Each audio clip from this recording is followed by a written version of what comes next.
Hello guys, welcome back to my channel Religiously Fit. I hope everyone is fine and keeping safe.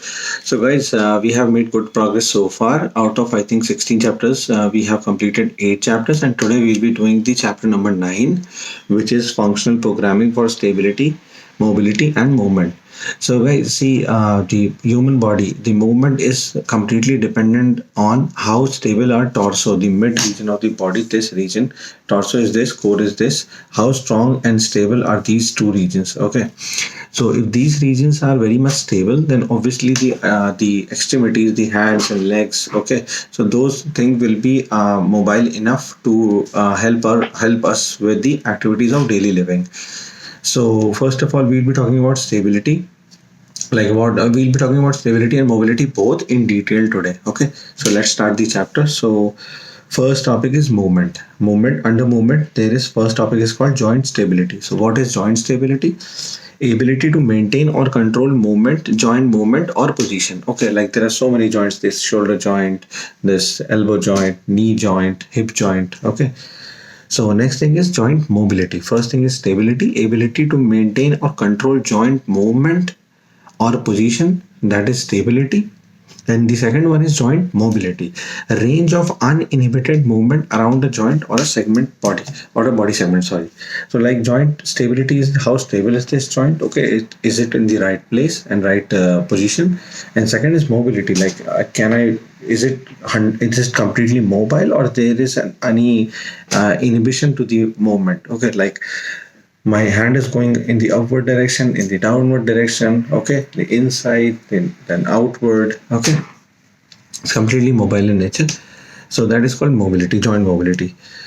Okay, now comes the third topic, which is length tension relationship. So there are contractile proteins because of which our muscles work, like this bicep muscle, triceps muscle. All the muscles are made up of fiber, which can be broken down into two parts. The fiber means protein.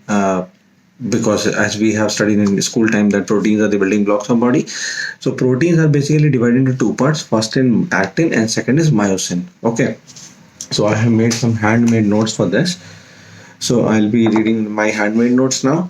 So okay, so we'll be going for this length tension relationship and in a kind of detail.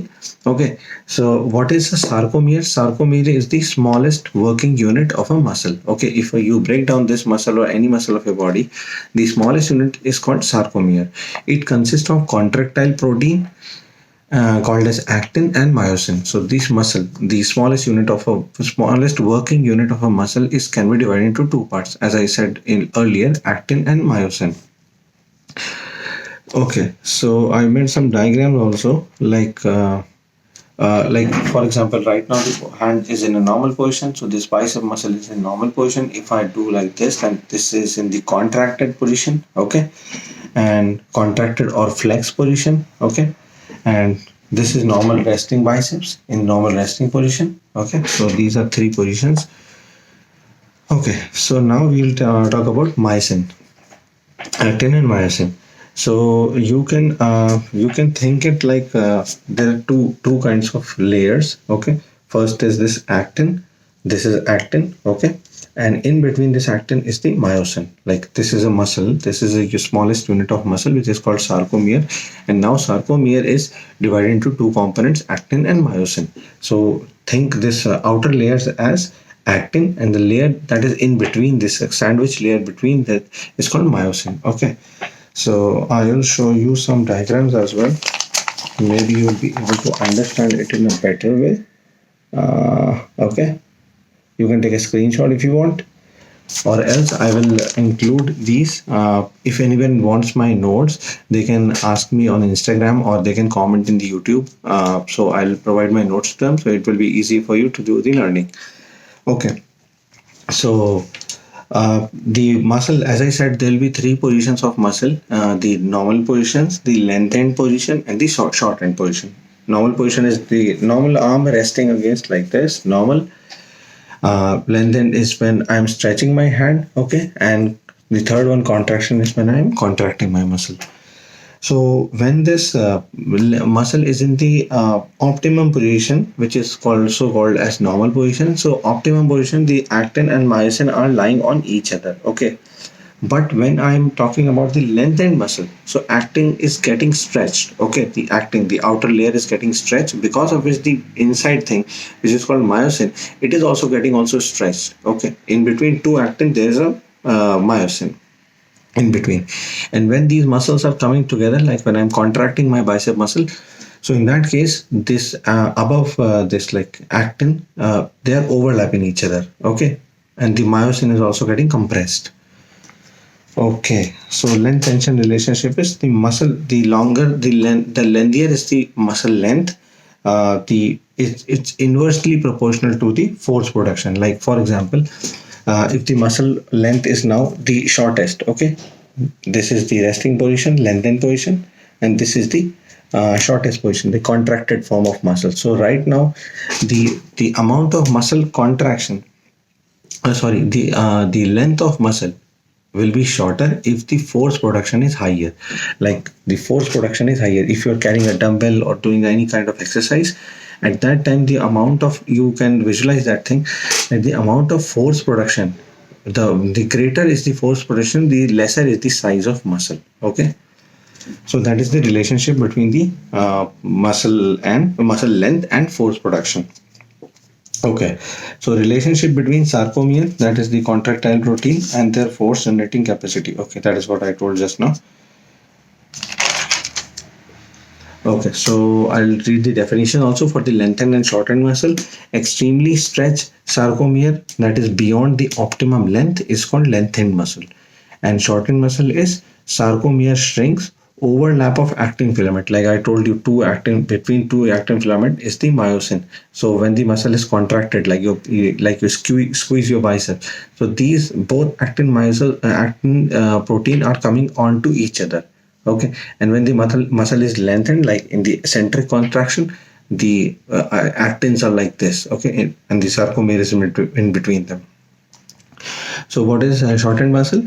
Sarcomere shrinks, overlap actin filament. Eventually, the muscle loses its sarcomere. These muscles have less number of sarcomere. Okay, so now coming back to my computer notes. Okay, so the next topic is okay, length tension relationship, force couple relationship. Okay, and I think again these. Okay, no worries. Okay, so the next topic is neural control. Okay, so how our neurons, how our brain is controlling our muscles while we are doing a workout or doing any activity or daily living. So first concept is reciprocal inhibition. The second topic is autogenic inhibition, and the third topic is synergistic dominance. Okay, so first I'll talk about reciprocal inhibition. You don't need to worry about this. These are again a new glossary or keywords for you, but don't worry, it's very easy. So what is reciprocal inhibition? It's basically the relaxation of a muscle. Like relaxation reflects inhibition, or you can call it relaxation of muscle of motor neurons of antagonist when agonist muscle are contracted. What is agonist and what is antagonist? Agonist is the contracting muscle, like I'm doing a bicep curl right now, so bicep muscle is contracting, this is called agonist. Or you can, in terms of like movies, you can think that this is the hero, this is the like actor. And what is the antagonist right now when I'm squeezing my biceps? The tricep muscle. Okay, tricep muscle is getting lengthened when this muscle, the bicep muscle, is getting contracted. So at the same time, tricep muscle is getting lengthened in size, because of which only bicep muscle is able to compress, squeeze. So in this case, tricep muscle is called antagonist. Antagonist, in other words, you can also think like villain of a movie. So you'll be able to relate, because I saw this example on internet, so that is why I quoted. So agonist is the contracting muscle, the muscle which is being squeezed. Antagonist muscle is the lengthened muscle, which is lengthening, because of which the agonist is contracting. Okay, so biceps and triceps together form a pair, which are called antagonist pairs. Antagonist pairs. Okay. Okay, so reciprocal inhibition is the relaxation of a muscle, of an antagonist muscle. Like right now I'm squeezing this, so at the same time when I'm squeezing my bicep, what is happening? My triceps is getting relaxed, it's getting lengthened. So that is called reciprocal inhibition. Now, the second thing is autogenic inhibition. Autogenic inhibition is the uh, uh, uh, uh, uh, autogenic inhibition is exactly the opposite of reciprocal inhibition. Autogenic inhibition is the ability of the muscle, or in other words, it can also be called sudden relaxation of a muscle when when it experiences a stretch, okay, or increased tension. Like think you are throwing a ball, okay, so you can take your hand, sorry, you can take your hand off to a certain limit. You can't stretch it more than that. But if you are trying to move your hand behind from the point it is normally going, okay, then obviously your hand will be feeling a lot of tension. So at that same time, what your brain is doing and what our neurons are doing is they are initiating the muscles. They are trying to relax the muscle, because of which that stretch can be slowed down, can be lowered. Okay, so this is called autogenic inhibition. I'll read the definition again. It's the ability of the muscle to relax when it experiences a stretch or increased tension. Now comes the third topic, which is synergistic dominance. Synergistic dominance is basically, I'll read the definition first: condition in which synergist carry out the primary function of a weakened or inhibited prime mover. Like for example, you are doing squats, okay, so in squat, like for example, your glutes are not that strengthened or not that strong. So what will happen is that your prime mover is your glutes muscle, that is your hip muscle. But if that is not strong enough to hold you in the correct position, the other muscle like hamstrings or the other leg muscle will be substituting uh, the movement of the glute muscle, so that your position remains proper and you are able to carry out the movement. So those muscle, the helping muscle, will be called synergistic muscle, synergistic dominance. Okay, now I'll read the definition again and you will be able to understand. Condition in which synergists carry out the primary function of a weakened or an inhibited prime mover. Okay, so when primary muscle is not able to carry out the movement, the other helping muscle, they tend to push the primary, like kind of help or substitute the primary muscle, so that the movement can be carried out. Okay, now we'll be going to the new topic, which is called stability and mobility training. Okay, this is a very important topic for this chapter, and we'll be talking about this in detail, quite detail. Okay, so what is stability and mobility training? It re-establishes appropriate levels of stability and mobility within the body. Now we'll be talking about different types of muscle, we'll be talking about different types of stretching activities, we'll be talking about what is stability, what is proximal stability, and what will be the proximal stability for core, and what will be the exercises for enhancing the proximal stability, what is mobility, what will be the proximal mobility, what is proximal mobility, and what are the exercises related to that.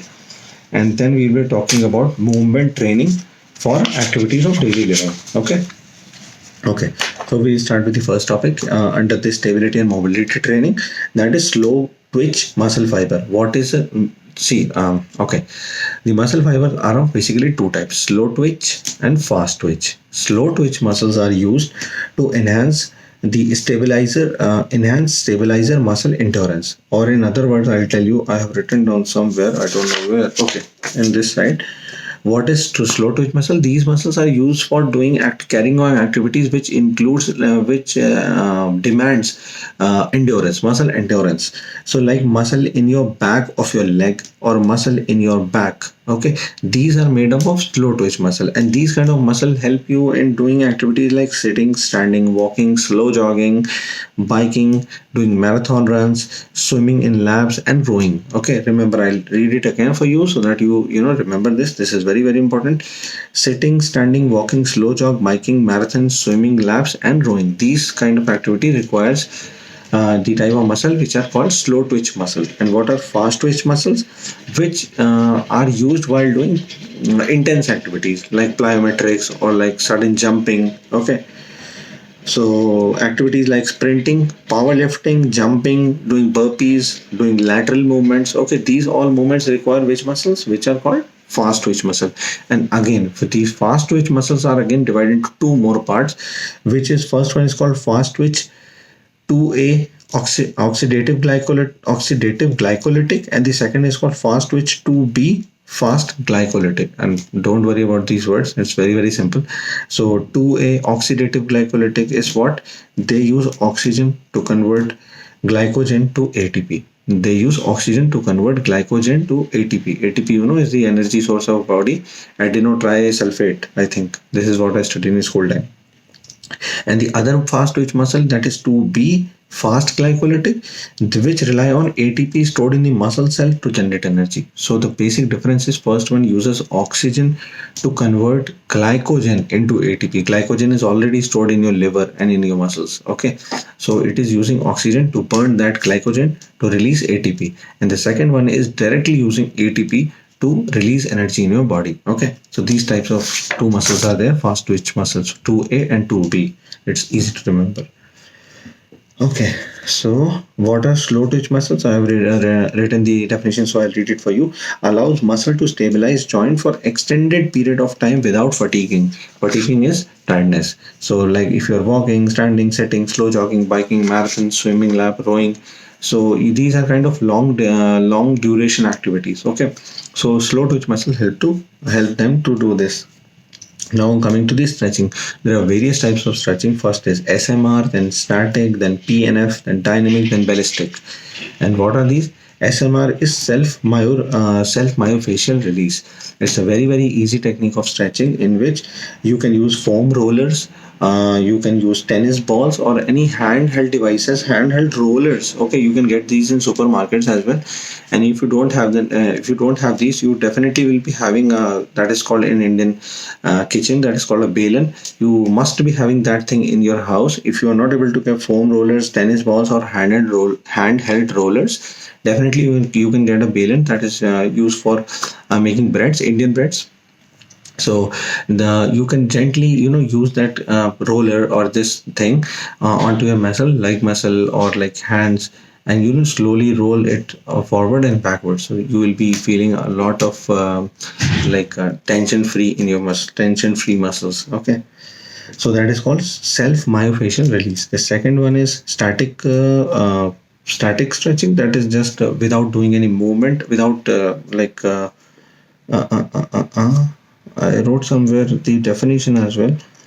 But static is just like standing and doing stretches like these. Okay, like these or just bending over forward. Then comes the PNF, that is proprioceptive neuromuscular facilitation. What is this? This is an advanced form of flexibility training.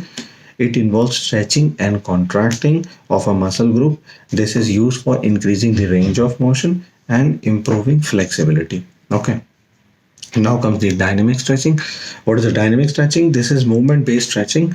Like the stretching position is not held. Like in static stretching, we are doing stretching like this. We are holding the position. Okay, but in dynamic stretching, we are not holding the stretch position.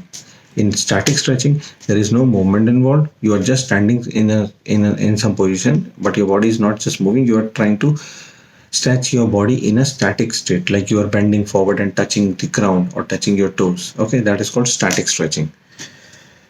Okay, and ballistic is which involves sudden movements like jumping or doing burpees or plyometrics. Those kind of stretching activities are comes under ballistic stretching. Now comes third topic, that is proximal stability. Video is already 18-19 minutes and still there's a lot of content to cover. Okay, proximal stability. So what is stability? I told you that your basically your core region has to be stable so that your ends, the extremities, can work in a proper way. Okay, so we'll be talking proximal stability, that is activating the core. Now, what comes under this? Promote stability of the lumbar spine by improving reflex function of core musculature. What is lumbar spine? The lower part of your back. Okay, it has to be stable. The lower part of your back, which is called lumbar spine, and the front part, which is called rectus abdominis, which is your abs area, this obliques and all. So all this area is called core. It has to be very much stable so that your body can perform different kind of movement. Okay, so deep innermost layer of core, which is Okay. The definition is deep innermost layer of core. What is that? The core is constituted of vertebral bones and disc, spinal ligaments on the front and back side of the spinal column. Okay. Now comes three stages. How we are going to attain these things, like how we are going to attain the stability. The first is core function. The second is static balance, and the third is dynamic balance. Okay. So now starting with the core function, proximal stability, which involves core function. That is, we'll be talking about that. Don't worry. So there will be some exercises. Like first is there are two exercises. First one is supine drawing in exercise, which is you are lying flat on the ground with your back against your floor, and you are trying to put squeeze your navel towards the ground or towards your spine. You're just sinking in your stomach, your belly. That exercise is called supine drawing in exercise. The second is quadruped drawing in exercise with extremity movement. It is again the same similar type of exercise. It would be great if you refer a video or a diagram in the book, in the 5th edition or 6th edition book. That would help you to understand more clarity on what is this exercise all about. Quadruped drawing in exercise with extremity movement. It is same as supine drawing in exercise, but here you are moving your extremities, your limbs. Okay, so we are done with the proximal stability, core function. Now we are going on the next topic, proximal mobility, hip and thoracic spine. So once stability is attained in the core region, now we'll be talking about the mobility. Like this is the upper part of the back is the call is thoracic area, thoracic cage, thoracic cavity, or thoracic. The spine is called thoracic, like cervical, thoracic, lumbar. It is divided into three parts. So now once the stability is achieved, now we'll be talking about the proximal mobility. And proximal mobility of which parts? The next, which are the immediate areas to this core area? First is the above area, that is the thoracic area, anterior and posterior, and the lower is the hips area, okay, which are also called glutes. So yeah, we'll be talking about proximal mobility now, which involves hips and thoracic spine. So first is improve mobility of two joints immediately adjacent to the lumbar spine, which I just told you that which are the joints which are nearest to the lumbar spine. One is thoracic and one is the hips. So avoid undesirable or compensated movements and muscle. Okay, the exercises involved in maintaining proximal mobility so that your thoracic spine is able to rotate and your glutes are able to help you with the lower body movement. So there are exercises called cat camel, pelvic tilts. So again, these exercises you will be able to understand more if you watch a video for these exercises, or if you watch a manual. I would recommend you to watch video, because then it would be very easy for you to understand what is the exact movement. Okay, so first is cat camel, that you have to stand on both your arms and legs in a how the cat stands or sits, or camel, just like an animal, four-legged animal. So then you have to move your back in this form and then in this form. Okay, it has to be like in the camel form, that like camel has a hump, or a cat like this. Okay, you have to move your back upward downward direction. That is called a cat camel exercise. Second is pelvic tilt. Pelvic tilt is like you are lying down on ground in supine position when your back is against the floor and you are bracing your core. So that after that you are imagining that you are pulling your belly button into your spine. That, as I mentioned, for proximal stability of the core function, in which I told you the exercise is supine drawing in exercise. Exactly the same exercise, but there'll be a little modification to the supine drawing in exercise. So this is called pelvic tilts. The third is hip flexor mobility, like lying hip flexor stretch, or half kneeling triplanar stretch, in which you are lying and you are holding one of your knee against your chest, okay, and the other foot is hanging again, okay, off the table or off the whatever area you are lying on. The fourth is hamstring mobility, lying hamstring stretch, okay. Then the hip mobilization with glute activation. This can be attained by doing shoulder bridges. You can again watch a video for this. How to do a shoulder bridge? You are lying in a supine position with your floor, with your back against the floor, and then you are moving your hips in the upward direction, just like a bridge, and then coming back to the ground. And the supine 90-90 hip rotator stretch. You are again lying in a supine position with your legs crossing each other, and then you are moving your legs on the outward direction Okay, that is called 1990 hip rotator stretch. Then the thoracic spine T-spine mobilization exercises like spinal extension or spinal twist. So again, guys, it is very difficult for you to understand. Like I know that this because I did the exam. That you have to and very have to you have to watch the videos for understanding these exercises, because otherwise you won't be able to understand. So for getting proximal mobility, so that your thoracic and your hip area are able to move, are 100% mobile, okay, have proper mobility, you have to do which exercises? Cat camel, pelvic tilts, hip flexor mobility, hamstring mobility, hip mobilization with glute activation, thoracic spine mobilization exercises, posterior mobilization. All these exercises are mobilization exercises. Mobilization means so that you are able to move around a joint, okay, so that you get proper mobility, okay. So that if you do all these exercises, if you ask your client to do all these exercises over time, they will be able to get proper mobility in thoracic area and hip area, glutes area. Okay, now coming to the next topic, which is proximal stability around the shoulder. Right now we talked about proximal mobility in which area? Thoracic and hips. And now we are talking about proximal stability around the shoulder. Okay, don't get confused. So improve stability with the scapulothoracic region during upper extremity movement like push and pull movement.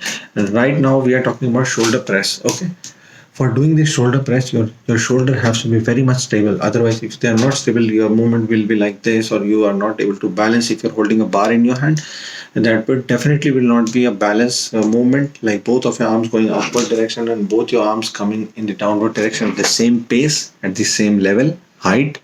So for that to maintain, you should have a very good stability around your shoulder joints. Okay, shoulder joints and scapulothoracic area. What is scapulothoracic? Where I told you in the last video, with the scapula, these shoulder blades. Okay, you squeeze your shoulders in the behind. Okay, you'll feel those blades. You know, kind of plates or plates, whatever you call them. So where the scapula is attached to the thoracic area. What is thoracic? This area is thoracic area. This the ribs area. Okay, where they are attached, that is called scapulothoracic area region. So we are going to improve stability in that area. The glenohumeral joint mobility. What is glenohumeral?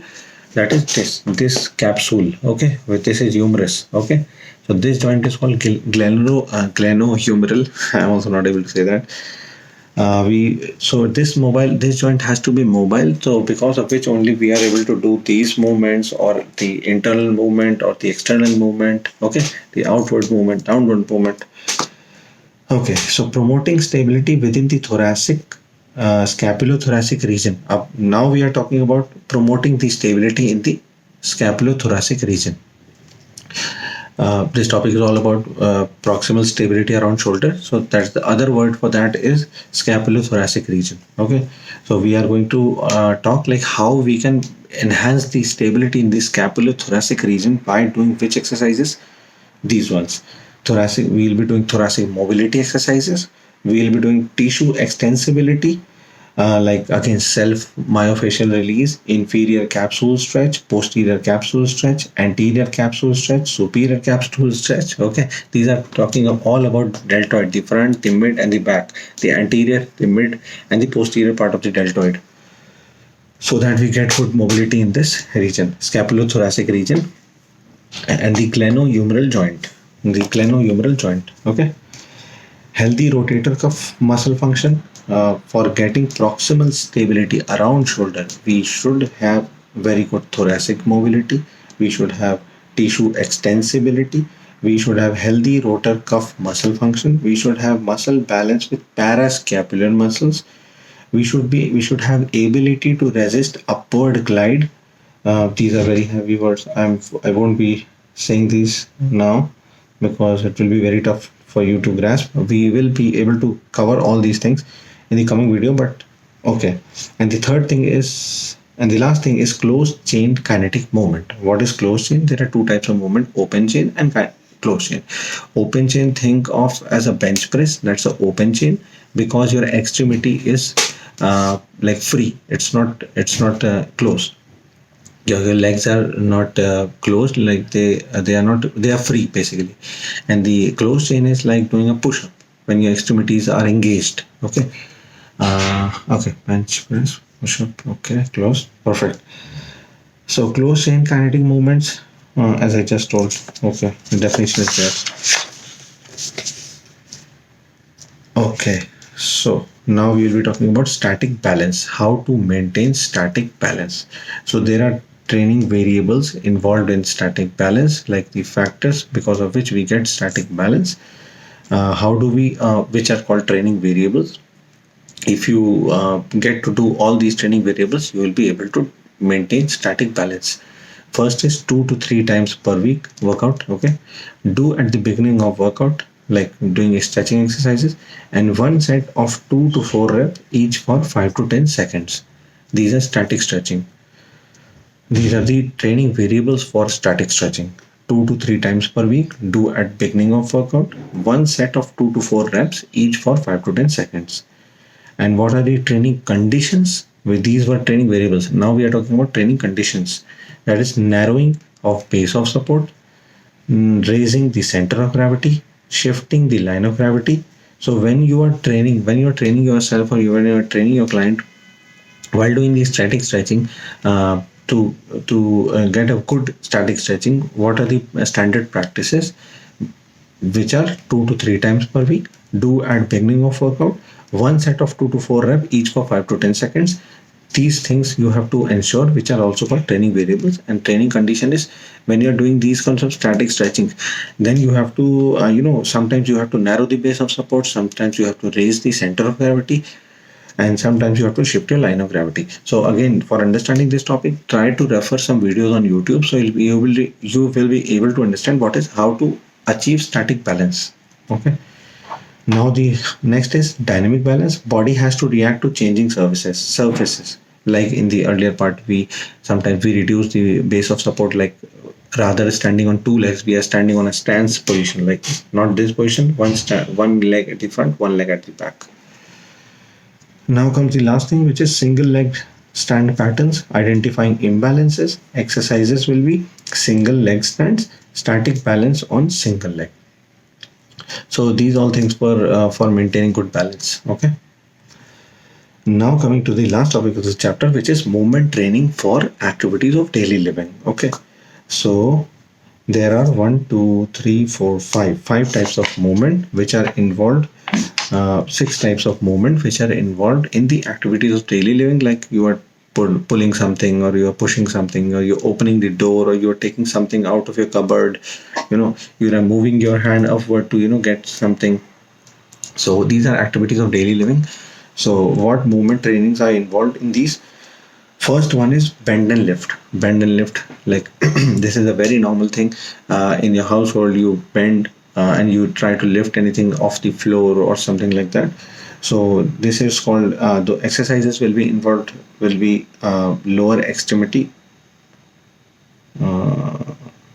lower extremity alignment, hip hinge, squatting position, and figure 4 position. Figure 4 is a very, very important position when you are lying on the ground and you cross your legs in a 4, forming a 4, the numeral 4. Okay. So by doing these exercises, your body gets strong over time, and it becomes very easy for you to do these kinds of activities for daily living, like bending and pulling, or taking something from off the ground, or carrying a baby off in your arms, taking from what should I say, taking something from off the ground, or something that you have, for that you have to bend and take that thing into your arms. And that is called bend and lift. Second is single leg position or single leg movement, which for doing these activity of daily living, you have to do 2 exercises, like half kneeling lunge rise and lunges and lunge matrix. Next movement is pushing movement. For pushing movement, you should do bilateral or unilateral presses, like bench press, you can say unilateral, bilateral, or shoulder press, thoracic matrix, and overhead press. These 3 exercises if you are doing, then obviously you are getting good in terms of doing pushing activities of daily living. Pulling, like bilateral or unilateral rowing, okay, in the gym. The last is rotational movement. Rotational movement, there are two exercises. One is wood chopper and the second is hay hay balers. Wood chopper and hay balers, these two exercises are very good for getting mobility into your rotational mobility into your thoracic spine. Like, I'll give you an idea about these two exercises, but it is again recommended that you watch some YouTube videos for hay balers and wood choppers. Okay, you are pulling something here and just taking moving in the outward direction. Okay, pulling something like a kettle ball or something like that into both of your arms and just doing a sudden explosive movement like this. So this will help you to get strong in the rotational movement. So there were 6 movements. First is bend and lift, second is single leg, third is pushing, fourth is pulling, fifth is rotational, and one is the name of the movement is not written here, but on inside that I'll tell you one example given. Knee valgus. What is knee valgus? Knee valgus is when you're doing a squatting, then both of your knees should be should be inlined. Okay, it's not like the knees are caving in or the knees are caving out. When the knees are caving in, that is called knee valgus. What is knee valgus? When the internal rotation between femur and tibia happens. What is femur? Okay. Femur is this bone, quads, and tibia is this bone. So when both the bones have to be straight, the legs have to be straight while doing the squat. Like, the initial position has to be straight. Okay, so once you start doing the squatting, once you get into the squatting position, you start moving your glutes. Okay, then the knees should kind of lock. Okay, they should not get collapse inside or they should not go outside. Okay, when they're going to inside, that position is called knee valgus. Okay, so this constitutes this chapter 9, functional programming for stability, mobility and movement. I hope this video was helpful, and if you have any questions, please do let me know on Instagram or on YouTube comments. And I wish you all the best of luck for your exams, and we'll meet in the next video with the chapter number 10. Okay guys, thank you for watching. Bye bye.